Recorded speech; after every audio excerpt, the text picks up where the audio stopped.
In this video I will cover mainly three topics. First, I will dive a little bit into the interesting history of this piece. Secondly, I will show you some elements of contrast which are clearly indicated in this music and important for the style. And thirdly, I will go through some passages by which Grotthuss clearly wanted to demonstrate the famous capacities of his Silbermann-Klavier chord. That's coming up.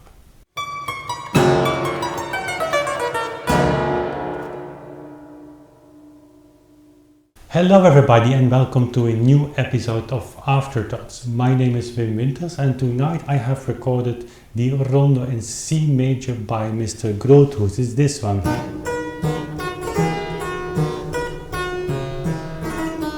To most of you, I think an unknown piece, but this Rondo is written as in a response to the famous Rondo in E minor, the farewell for his Silbermann-Klavier chord that C.Ph.E.Bach, Karl Philipp Emanuel Bach, wrote, dedicated to Baron von Grotthuss, who acquired the famous Silbermann-Klavier chord that C.Ph.E.Bach sold or gave to him in 1781.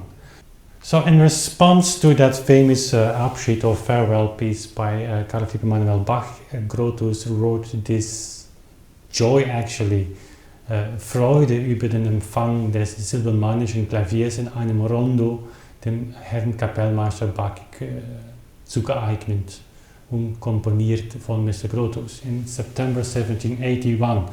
And we go through this Rondo with two main topics, so the elements of contrast, which are of course in the music of C.Ph.E.Bach very important, but in this style in general, and there's clear indication here which is actually very nice to share with you. And then we go through some other passages that clearly demonstrate the power of his instrument that he just acquired. So with contrast I mean passages like this. For instance, you have here forte, indicated forte, forte, and then a very soft release on the B, written out in piano, forte for the F, again piano, and then fortissimo. So this really level, kind of different levels of expression and of dynamics, it's very important in that style, and actually we don't see that in the same extent in the Viennese music. Mozart starts doing that, but they have the indication piano forte, mezzo forte, but not in this kind of microscopic way. So played is, if you play it like it's written, is like this, forte,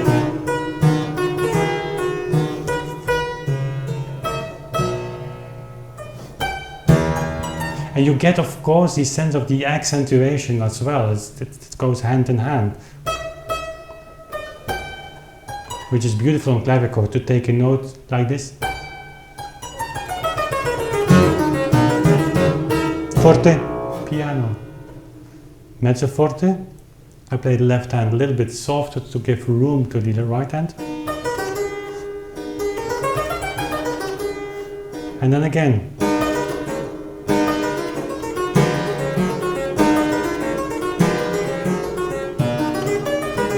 So here it's indicated forte piano, and on many occasions this Mr. Grotthuss is indicating the dynamic specifications that he wants you to play.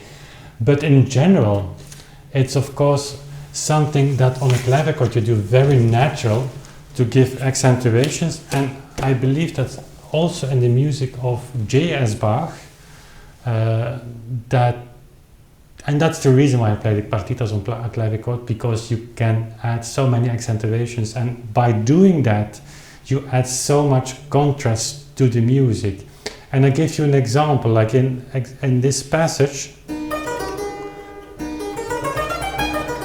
I accentuate.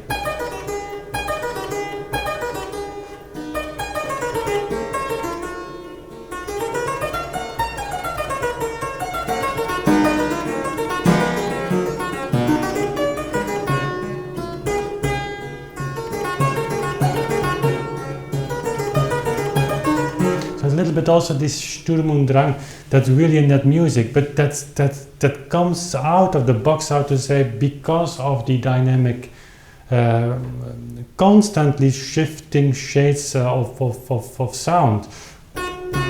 If you don't do that, it becomes kind of flat. You flatten everything.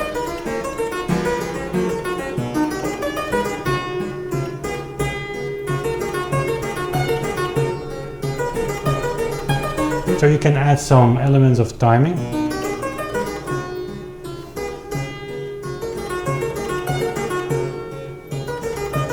But if you add on top of that the expressive capabilities of a clavichord,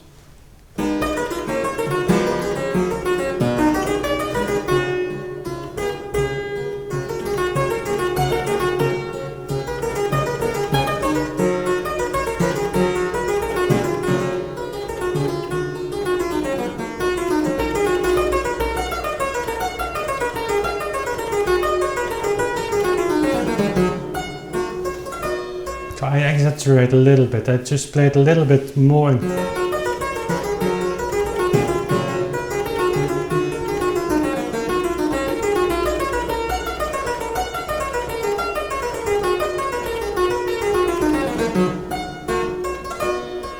You know what I mean. So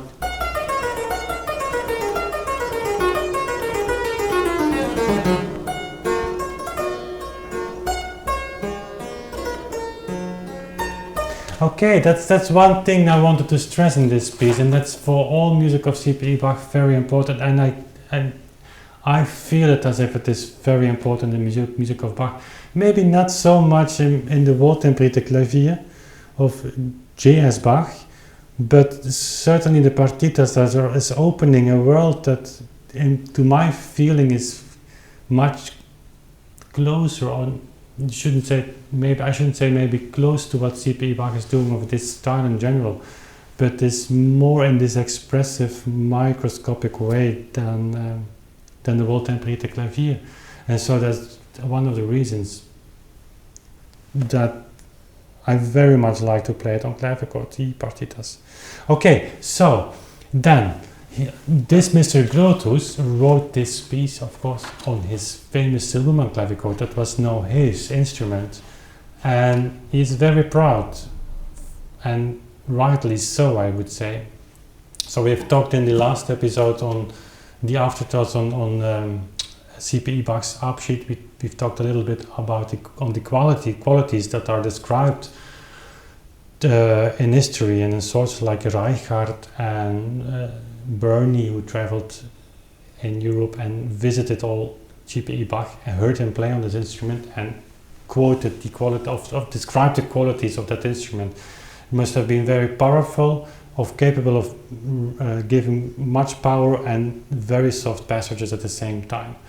So Grotthuss is clearly demonstrating that, and I can imagine that by doing that he wants to give to Emanuel Bach sign of proof that he really understands what this instrument is capable of. So for instance, the note that we stress here, the G sharp fortissimo, is really hard for a clavichord. Not all clavichords will be able to do that, and there are different styles of clavichords, but in this style, the Silbermann-Klavier must have been able to play fortissimo on the G sharp without hurting the sound, you know. So also here in this passage,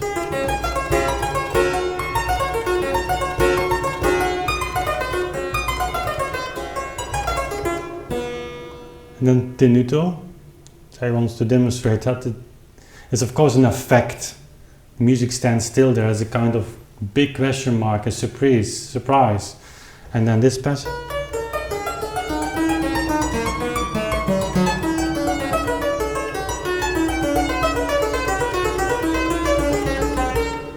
Always crescendo.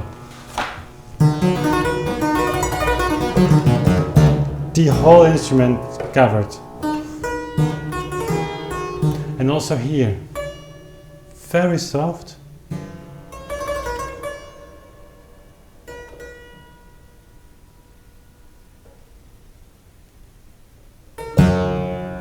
It's a very strange contrast there. Long, fortissimo.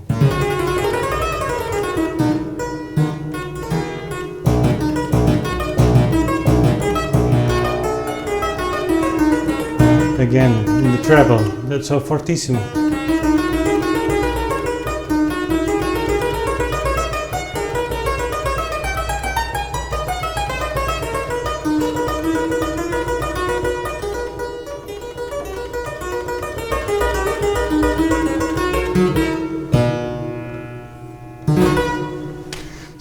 So that was it about this Mr. Grotthuss. It's nice music. It's not music that is on the same level of C.Ph.E.Bach, but that's actually not an interesting remark or question.